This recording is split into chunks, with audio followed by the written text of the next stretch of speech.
الرجیم بسم اللہ الرحمن الرحیم صلی اللہ علیہ حبیبہ سیدنا محمد وآلہ وصحبہ وبارک وسلم۔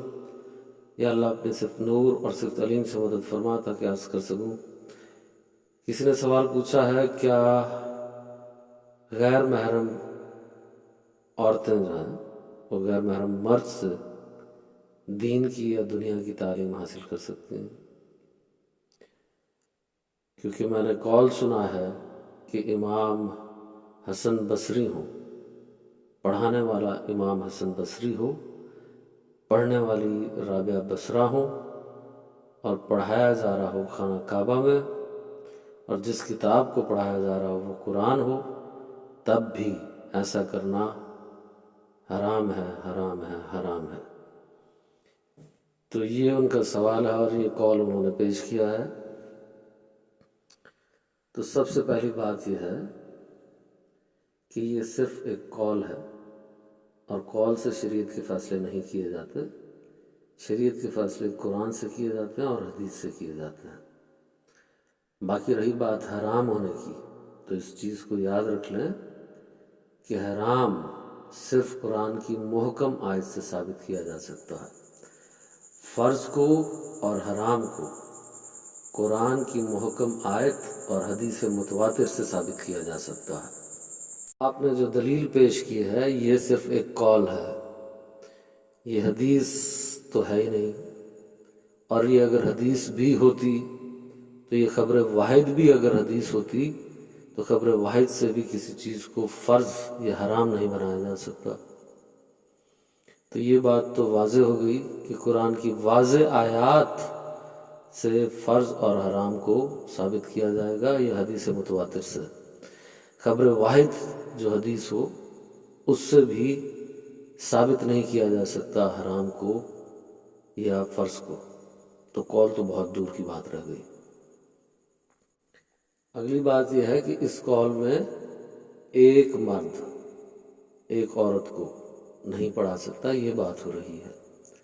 یہ بات شریعت میں بھی بیان ہوئی ہے کہ اکیلا مرد اکیلی عورت کو نہ پڑھائے۔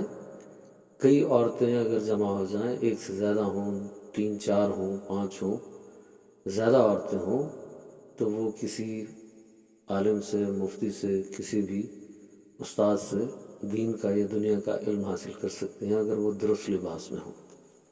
یہ ہے کہ امہات المومنین اماں عائشہ سرکار سے بہت سے غیر محرم صحابہ جا کے دین کا علم حاصل کرتے تھے، اور وہ پردے کے پیچھے بیٹھی ہوتی تھی اور ان سے وہ دین کا علم حاصل کرتے تھے۔ اور نبی پاک صلی اللہ علیہ وآلہ وسلم سے زیادہ تقوی والا، نبی پاک صلی اللہ علیہ وآلہ وسلم سے زیادہ حیا والا کوئی اور نہیں۔ جب انہوں نے نہیں روکا تو آج کوئی اور مولانا حضرات تقوی کے نام پہ یہ سخت شرائط بیان کر کے کسی کو روک نہیں سکتا۔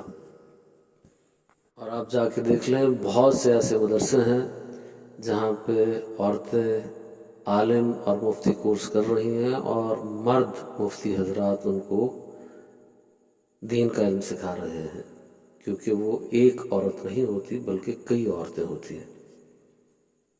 اب یہاں پہ کوئی اعتراض کر سکتا ہے وہ تو امہات المومنین ہیں، تمام مومنین کی والدہ ہیں، تو پھر تو محرم ہو گئے۔ نہیں، ایسے نہیں ہے۔ شریعت کا حکم محرم اور غیر محرم کا اپنی جگہ پہ قائم ہے۔ وہ ان کے لیے امہات المومنین ہونے کے باوجود بھی غیر محرم ہی تھیں۔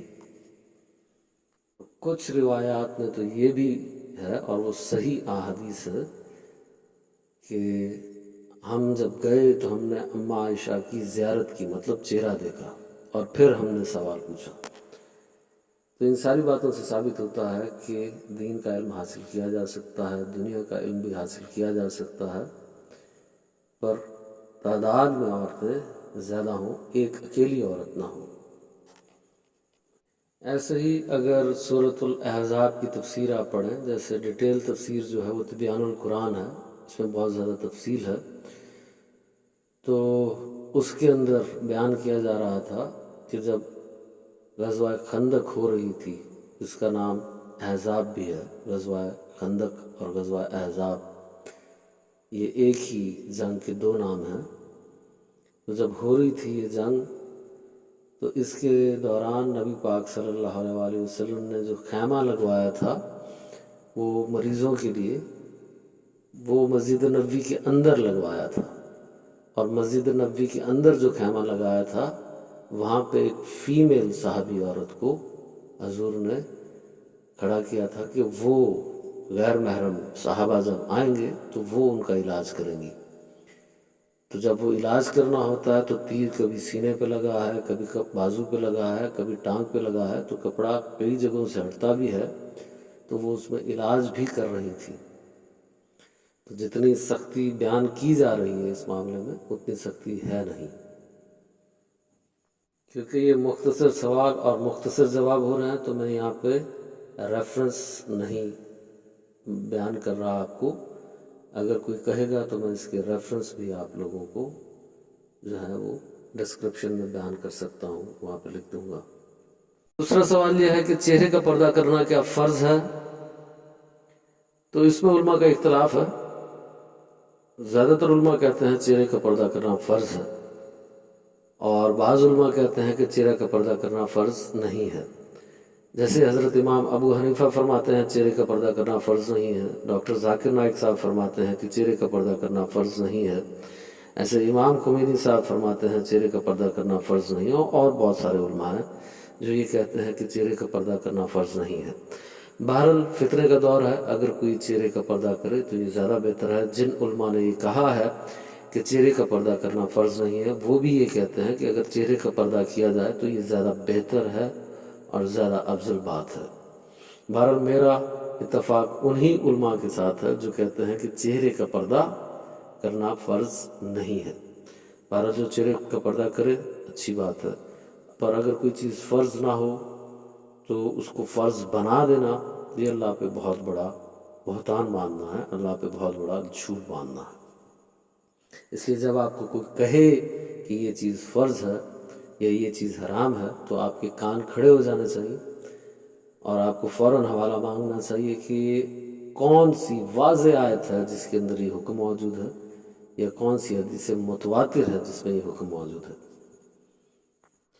اور جس آیت کا حوالہ دے کے علماء نے چہرے کے پردے کو فرض کہا ہے اس میں بھی بہت زیادہ اختلاف ہے، تو آپ اس آیت کا حوالہ نہ نیچے دے دیجیے گا کمنٹس میں، کیونکہ اس پہ بہت زیادہ اختلاف ہے۔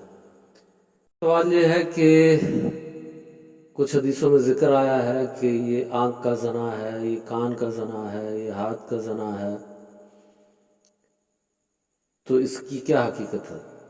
جی بالکل، یہ احادیث موجود ہیں، اور زنا جو ہوتا ہے وہ صرف شرمگاہ کے ذریعے سے ہو سکتا ہے، اور کسی چیز کا کوئی زنا نہیں ہوتا۔ آنکھ سے کوئی زنا نہیں ہو سکتا، کان سے کوئی زنا نہیں ہو سکتا، زبان سے نہیں۔ جب نبی پاک نے یہ فرمایا تو مطلب یہ ساری چیزیں زنا کی طرف لے کر جانے والی ہیں، کہ آپ نے کسی کو دیکھا، کوئی گندی فلمیں دیکھنا شروع ہو گئے، عورتوں کو دیکھنا شروع ہو گئے، تو یہ ساری چیزیں ایک دن کرتے کرتے کرتے آپ کو زنا کی طرف لے جائیں گی۔ بری باتیں اگر آپ نے سننا شروع کر دیں، فحاش باتیں آپ نے سننا شروع کر دیں، تو ایک دن یہ کرتے کرتے آپ کو زنا کی طرف لے جائیں گی۔ تو یہ معنی ہوتے ہیں حضور کے ان احادیث میں، اور صرف میں اکیلا نہیں کہہ رہا، بڑے بڑے مفسرین نے اس کی یہی تشریح بیان کی ہے کہ آنکھ کا زنا نہیں ہے اس سے مراد، نہ ہی کان کا زنا ہے اس سے مراد، نہ ہی زبان کا زنا ہے اس سے مراد، بلکہ یہ ساری چیزیں زنا کی طرف لے کے جانے والی ہیں۔ زنا صرف شرمگاہ سے ہی ہوتا ہے، اور اس پہ پوری امت کا اتفاق ہے۔ الحمدللہ اس پہ پوری امت کا، علماء جمہور کا بھی اجماع ہے، اور تمام امت کا اس پہ اتفاق ہے کہ زنا جو ہے وہ صرف شرمگاہ سے ہوگا۔ اس پہ بہت سے دلائل ہیں، مختصر سی ایک دلیل کہ ایک صحابی سے غلطی ہو گئی کہ وہ کسی جگہ سے گزرے کھیت کے پاس سے، اور وہاں پہ کسی عورت کو پایا اور اس کے ساتھ سب کچھ کیا، مگر شرمگاہ کے ساتھ زنا نہیں کیا، مطلب گلے ملے، کس کیا، سب کچھ کیا۔ تو وہ حضرت عمر فاروق کے پاس گئے کہ مجھے آپ سنسار کر دیں کیونکہ میں نے زنا کیا۔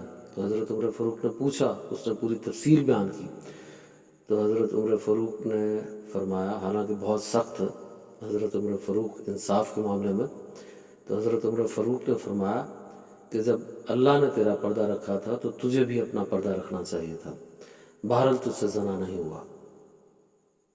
پر اس بات کا ہرگز مطلب یہ نہیں ہے کہ آپ غیر محرم سے لڑکے لڑکیاں آپس میں گلے ملتے رہیں، ہاتھ ملاتے رہیں، کس کرتے رہیں اور پھر کہیں کہ اس کا تو کوئی گناہ نہیں ہے۔ یہ بہت بڑا گناہ ہے، جبکہ قرآن میں اللہ پاک نے فرما دیا مومن مرد ہوں یا مومن عورتیں ہوں تو ان کو اپنی نگاہوں کو جھکا کے رکھنا چاہیے۔